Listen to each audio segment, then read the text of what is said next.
ପବିତ୍ର ମକର ସଂକ୍ରାନ୍ତି ପର୍ବ ଉପଲକ୍ଷେ ନିକଟସ୍ଥ ବାଲି ଦୋକାନରେ ଅବସ୍ଥିତ ବାବା ବଟେଶ୍ୱରଙ୍କ ପବିତ୍ର ମକର ବୁଡ଼ ତଥା ମକର ମେଳା ମହା ସମାରୋହରେ ପାଳିତ ହୋଇଯାଇଛି। ପବିତ୍ର ସଂକ୍ରାନ୍ତି ଦିନ ପ୍ରାତଃରୁ ବାବାଙ୍କ ବିଭିନ୍ନ ନୀତି ପାଳନ ପୂର୍ବକ ପୂଜାର୍ଚ୍ଚନା କରାଯାଇଥିଲା।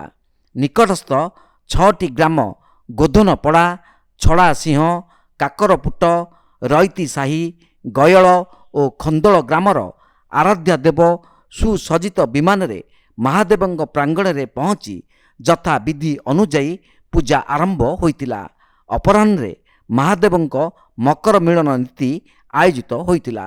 ମନ୍ଦିର ଚୂଡ଼ାରେ ପୂଜା ପଣ୍ଡାମାନେ ନୂତନ ପତାକା ବାନ୍ଧିବା ସହିତ ଠାକୁରଙ୍କ ମକର ମିଳନ କରାଯାଇଥିଲା।